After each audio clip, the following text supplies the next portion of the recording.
بسم اللہ الرحمن الرحیم، صفحہ نمبر 93۔ وَأَمَّا الْقَوْلُ بِمُوجِبِ الْعِلَّةِ فَهُوَ تَسْلِيمُ كَوْنِ الْوَصْفِ عِلَّةً وَبَيَانُ أَنَّ مَعْلُولَهَا غَيْرُ مَا ادَّعَاهُ الْمُعَلِّلُ۔ قول بموجب العلہ، یہ بات چل رہی تھی وہ 8 سوالات جو قیاس پر متوجہ ہوتے ہیں، ان میں سب سے پہلا تھا ممانعات، دوسرا ہے قول بموجب العلہ، موجب علت کی بات کہنا۔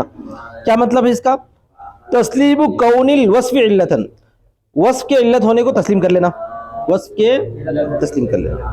وبیان ان معلولها غیر ما ادعاه المعلل، لیکن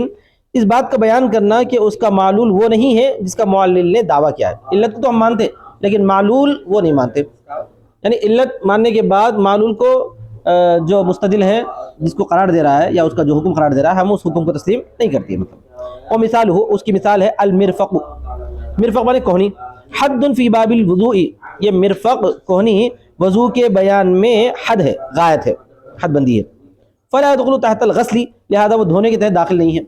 لہذا وہ دھونے کے تحت داخل نہیں ہے۔ کون بول رہا ہے؟ معلل بول رہا ہے۔ لأن الحد لا يدخل في المحدود، اس لیے کہ جو حد ہوتی ہے وہ محدود میں داخل نہیں ہوتی۔ میرا گھر یہاں تک ہے، مطلب وہ وہاں کی جگہ جو ہمارے گھر میں شامل نہیں ہے، یہ ہونا چاہتا ہے۔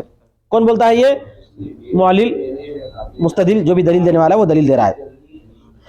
تو ہم کہتے ہیں المرفق حد الساقط، ہم کیا کہتے ہیں؟ ٹھیک ہے بھائی، حد کو تو ہم مانتے، لیکن حد میں جو آپ جو ہے اس کا معلول بیان کر رہے ہیں وہ معلول نہیں ہے، وہ معلول نہیں ہے۔ علت کو تو ہم مانتے ہیں لیکن معلول نہیں مانتے، بلکہ ہم کہتے ہیں کہ مرفق جو ہے نا ساقط کی حد ہے، مرفق کی حد ہے۔ ساقط کی حد کا مطلب یہ ہے کہ وہ حکم ساقط کے تحت داخل نہیں ہے، کہیں گے ساقط کے تحت داخل نہیں ہے وہ، بلکہ غسل کے تحت داخل ہے۔ انہیں یہ بول رہا تھا کہ حد، مرفق حد ہے، مرفق حد ہے، لہذا وہ دھونے کے تحت داخل نہیں ہے، وہ دھونے کے تحت داخل نہیں ہے کیونکہ حد محدود میں داخل نہیں رہتی۔ ہم یہ کہتے ہیں کہ مرفق حد ہے لیکن ساقط کی حد ہے۔ ساقط کون سا؟ یہ ساقط ہے نا، تو مرفق ساقط کی حد ہے، غسل کی حد نہیں ہے۔ سمجھ میں آ گیا نا سب؟ ہاں، ساقط کی حد، ساقط کے تحت داخل نہیں ہے، وہ غسل کے تحت داخل ہے، ساقط کے تحت داخل نہیں ہے بلکہ غسل کے تحت داخل ہے۔ ایسا اس لیے کہ حد داخل نہیں ہوتی محدود میں، اس لیے کہ حد محدود میں داخل نہیں ہوتی، اس کی حد ہے نا وہ اس میں داخل نہیں ہے بلکہ اس میں داخل ہے، یہ ہم ترجمہ کرتے ہیں۔ وَكَذَلِكَ يُقَالُ، اسی طرح کہا جاتا ہے صوم رمضان صوم فرض، رمضان کا روزہ فرض روزہ ہے، رمضان کا روزہ فرض روزہ ہے، یہ معلل کہتا ہے، یعنی کوئی بھی دلیل دینے والا۔ فَلَا يَجُوزُ بِدُونِ تَعْيِين كَالْقَضَاء، تو لہذا جائز نہیں ہے بغیر تعیین کے، جیسا کہ قضا روزہ ہے، جیسا کہ قضا روزہ ہے۔ وہ مستدل دلیل دیتا ہے کہ رمضان کا روزہ بھی فرض روزہ ہے، جو بھی فرض روزہ ہوگا وہ بغیر تعیین کے صحیح نہیں ہوگا، جیسا کہ قضا روزہ ہے، جیسا کہ قضا روزہ ہے۔ تو ہم کہتے ہیں یقیناً، ہم نے کہا صوم الفرض لا يجوز بدون التعیین، ہم کہتے ہیں کہ فرض روزہ بغیر تعیین کے جائز نہیں ہے، ہم بھی مانتے ہیں فرض روزہ بغیر تعیین کے جائز نہیں ہے، لیکن رمضان کے روزے کو اللہ نے متعین کر دیا ہے، رمضان کے روزے کو متعین کر دیا ہے۔ الا ان وجد تعیین ها هنا من جهت الشرع، مگر یہ کہ تعیین پائی گئی یہاں شریعت کی جہت سے، یعنی ان کی دلیل کو ہم تسلیم کرتے ہیں لیکن ان کا جو دلیل کا معلول ہے وہ ہم نہیں مانتے، مگر یہ کہ تعیین پائی گئی یہاں شریعت کی جانب سے۔ وَإِنْ قَالَ، اور اگر وہ کہتا ہے لا يجوز بدون التعیین من العبد، جائز نہیں ہوتا ہے وہ بندے کی جانب سے تعیین سے، رمضان کا روزہ بندے کی جانب سے تعیین سے ہونا چاہیے جبکہ بندے کی جانب سے تعیین نہیں ہے، جیسا کہ قضا روزہ۔ ہم کہتے ہیں لا يجوز القضاء بدون التعیین، قضا روزہ جائز نہیں ہوتا ہے بغیر تعیین کے، مگر یہ کہ تعیین ثابت نہیں ہوئے شریعت کی جانب سے۔ قضا میں بھی تعیین ضروری ہے مگر قضا میں شریعت کی جانب سے تعیین نہیں ہے، لہذا بندہ متعین کرنا ہے، اور رمضان کے روزے میں بھی تعیین ضروری ہے، شریعت کی جانب سے تعیین متعین ہے تو بندے کو متعین کرنے کی ضرورت نہیں ہے۔ آئی بات سمجھ میں؟ قضا روزہ جائز نہیں ہے بغیر تعیین کے، مگر یہ کہ تعیین نہیں ثابت ہوئی شریعت کی جانب سے قضا میں۔ فَلِذَلِكَ يَشْتَرِطُ تَعْيِينُ الْعَبْدِ، اسی وجہ سے بندے کی تعیین شرط ہے۔ وَهُنَا وُجِدَ تَعْيِينُ مِنْ جِهَةِ الشَّرْعِ، اور یہاں یعنی رمضان کے روزے میں تعیین پائی جاتی ہے شریعت کی جانب سے۔ فَلَا يَشْتَرِطُ تَعْيِينُ الْعَبْدِ، لہذا بندے کی تعیین شرط نہیں ہے۔ تو یہ ہے قول بموجب العلہ، موجب علت کو ماننا ہے لیکن اس کے بعد معلول کو تسلیم نہ کرنا ہے۔ اس کے بعد اور ایک ہے الاسئلۃ المتوجہہ میں نمبر 3، کیا ہے وہ؟ القلب، قلب مانے پلٹ دینا۔ پلٹنے کا مطلب یہ ہوتا ہے کہ انہوں نے جس کو تعلیل بیان، علت بیان کی، ہم اس کو معلول ماننا، انہوں نے جس کو معلول بنایا ہم اس کو کیا ماننا؟ علت ماننا۔ آئی بات سمجھ میں؟ قلب کی دو قسمیں ہیں، قلب کی دو قسمیں ہیں، فنوعانی، دو ہیں، احدہما ان دونوں میں سے ایک یہ ہے کہ ان یجعل ما جعلہ المعلل علۃ للحکم معلولا لذاک الحکم، جس میں ابھی میں جو بولا وہ ہے پہلی قسم کہ بنائے اس کو جس کو معلل نے علت بنایا ہے حکم کے لیے، ہم معلول بنائے اسی حکم کے لیے، معلل نے جس چیز کو علت بنایا ہم اسی کو معلول بنا دیں، ہم اسی کو معلول بنا دیں، الٹ دیں۔ مثال فی شرعیات، اس کی مثال ہے شرعیات میں کیا ہے، دیکھو کیسا امام شافعی فرماتے ہیں، کیسا ہم اس کو الٹ دیتے ہیں، غور کرو اس پہ۔ جریان الربا فی الکثیر یوجب جریانہ فی القلیل، کہ ربا کا زیادہ میں جاری ہونا اس کے تھوڑے میں جاری ہونے کو ثابت کرتا ہے، یعنی زیادہ چیز میں ربا ہے تو تھوڑی چیز میں بھی ربا ہے، زیادہ چیز میں ربا ہے تو یہ انہوں بولتے ہیں زیادہ چیز میں تو ڈبا، جب ایک سا کے دوسرے سا میں جب ربا ہے تو ایک چٹی کی چھوٹی سی چٹی میں بھی ربا پایا جاتا ہے، ایک مٹھی سے دوسری مٹھی میں بھی ربا پایا جاتا ہے، یہ وہ کہتے ہیں ربا کا جاری ہونا کثیر میں ثابت کرتا ہے اس کے جاری ہونے کو قلیل میں، جیسا کہ اسمان، جیسا کہ ثمنے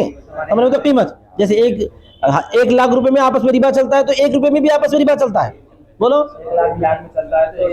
چلتا ہے، کیونکہ کثیر میں ربا ہے، قلیل میں بھی ربا پایا جاتا ہے۔ ہم کہیں گے فَيَحْرُمُ بَيْعُ الْحَفْنَةِ مِنَ الطَّعَامِ بِالْحَفْنَتَيْنِ مِنْهُ، لہٰذا اس سے ثابت ہوا کہ حرام ہے ایک مٹھی غلے کی بے دو مٹھی غلوں سے، ایک مٹھی غلے کی بے تو اگر کوئی آدمی جو ہے لب بھر کے ہاتھ بھر کے اگر دے دیا، اپنے ہاتھ سے یوں ڈالا، آپ جو ہے اپنے ہاتھ سے دو ڈال دیے تو کیا کہتے ہیں اس کو، یہ بھی حرام ہے بولتے ہیں سمجھا گا، اور وہ ہو ہی نہیں سکتا بولتے ہیں، آپ اپنے ہاتھ سے ایک مرتبہ ڈالو پھر انہیں اسی کے پاس سے غلہ اٹھا کے اور ایک مرتبہ ڈالو تب بھی جائز نہیں بولتے، کیونکہ وہ دونوں میں برابری ممکن نہیں ہے، دونوں برابری ممکن نہیں ہے جب تک کہ کوئی پیمانہ نہ ہو، بولیں گے نہیں بولیں گے دونوں، تو ہم کیا جواب دیتے ہیں، ہم بولتے ہیں قلنا لا، ہم کہتے ہیں نہیں، ہم اس کو تسلیم نہیں کرتے، بلکہ جریان الربا فی القلیل یوجب جریانہ فی الکثیر، ہم یہ کہتے ہیں کہ تھوڑی چیز میں ربا ہوتا ہے تو اس سے بڑی چیز میں ربا ثابت ہوتا ہے، ہم ربا کو نیچے سے اسٹارٹ کرتے ہیں اوپر سے لاتے ہیں، چھوٹی چیز میں ربا، تو چھوٹی چیز کون سی، جہاں پر ربا بن سکتا ہو، جہاں پر ربا بن سکتا ہے، چھوٹی چیز کیا ہے، ایک ڈبہ، اس سے چھوٹی کوئی چیز نہیں ہے، وہاں پہ ربا ہے نہیں، ہم کیا بولتے ہیں چھوٹی چیز کا مطلب کیا ہے، ایک ڈبہ، ایک سا سے کم میں ربا کا کوئی ثبوت نہیں ہے، چھوٹی سی ایک سا ہے، اس سے بڑی چیز جو ہے ایک گمی ہے، ایک بیرل ہے، جتنا بھی بڑا جب ڈبہ آپس میں رکھیں گے وہ پورے کا پورا اس میں شامل ہوگا، آئی بات سمجھ میں، تو جس کو انہوں نے علت بنایا ہے ہم اسی کو معلول اسی حکم کا بناتے ہیں، ہم کہتے ہیں نہیں، بلکہ ربا جاری ہوتا ہے قلیل میں، وہ ثابت کرتا ہے اس کے جاری ہونے کو کثیر میں، جیسا کہ ثمن ہے، وَكَذَلِكَ فِي مَسْأَلَةِ الْمُلْتَجِي بِالْحَرَمِ،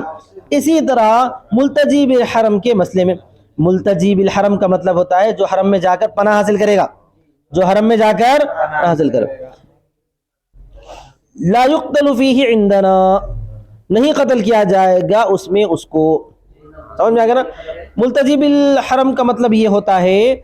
کہ جس آدمی پر قصاص ہو، اگر وہ حرم کو چلا جائے تو اس میں اس کو قتل نہیں کیا جائے گا، کیونکہ وَمَنْ دَخَلَهُ كَانَ آمِنًا، کیونکہ اللہ تبارک و تعالیٰ نے فرمایا جو آدمی اس میں داخل ہوگا وہ امن والا ہے، إِلَّا أَنَّهُ لَا يُطْعَمْ وَلَا يُسْقَى وَلَا يُجَالِسُ وَلَا يُبَاعُ، مگر یہ کہ اس کو نہ کھانا دیں گے، نہ پانی دیں گے، نہ بیٹھیں گے، نہ اس سے خرید و فروخت ہوگا، یہاں تک کہ وہ کیا کرے،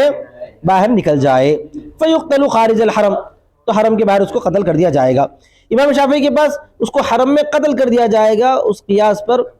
بالقیاس علی من علیہ القصاص، اس آدمی پر قیاس کرتے ہوئے جس پر قصاص ہے، جس پر قصاص ہے، کس میں، اعضاء میں، فإنہ، اس لیے کہ جب وہ جو ہے حرم کی طرف پناہ حاصل کرے گا تو اس سے قصاص کا بدلہ لینا اتفاقاً ثابت ہے، اسی طرح قصاص میں بھی، نفس میں بھی قصاص ہے، کیا بتتے ہیں امام شافعی معلوم ہے، امام شافعی فرماتے ہیں چھوٹے میں جب جو ہے کوئی چیز ثابت ہوتی ہے تو بڑے میں بھی ثابت ہوتی ہے، چھوٹے میں بڑے میں ہے تو چھوٹے میں ثابت کرا، امام شافعی ہاں بڑے میں ہے تو چھوٹے میں بھی ثابت کرتے ہیں، بڑے میں ہے تو چھوٹے میں بھی ثابت کرتے ہیں، تو جو ہے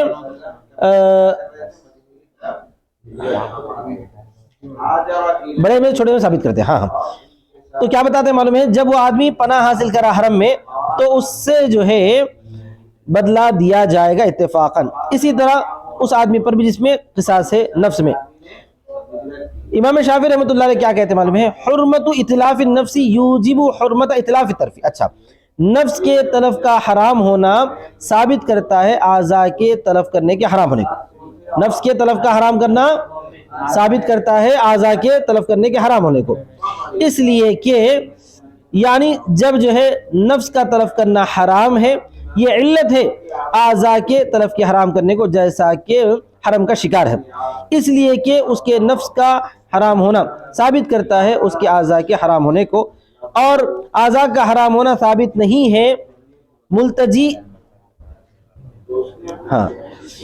بالاجماع حرم میں پناہ حاصل کرنے والے سے، تو نفس کا حرام ہونا بھی ثابت نہیں ہے، نفس کا حرام ہونا بھی ثابت ہے۔ تو امام شافعی رحمۃ اللہ علیہ فرماتے ہیں جب جو ہے بڑی چیز میں کوئی چیز ثابت ہوتی ہے تو اسے چھوٹے میں بھی ثابت کرنا ضروری ہے۔ تو حرمت اتلاف النفس، اب آگے دیکھیں ملتجی بالحرم کے اندر حرمت اتلاف النفس یوجب حرمت اتلاف الطرف، حرام ہے نفس کا تلف کرنا، نفس کے تلف کرنے کا حرام ہونا ثابت کرتا ہے اعضاء کے تلف کرنے کے حرام ہونے کو، نفس کے تلف کرنے کا حرام ہونا ثابت کرتا ہے اعضاء کے تلف کرنے کے حرام ہونے کو۔ تو کالصید، جیسا کہ شکار میں تو ہم کیا جواب دیتے ہیں؟ قلنا بل حرمت اتلاف الطرف یوجب حرمت اتلاف النفس کالصید، ہم اس کا الٹا کرتے ہیں، بلکہ ہم کیا بولتے ہیں اعضاء کے تلف کرنے کا حرام ہونا ثابت کرتا ہے نفس کے تلف کرنے کے حرام ہونے کو، جیسا کہ شکار میں۔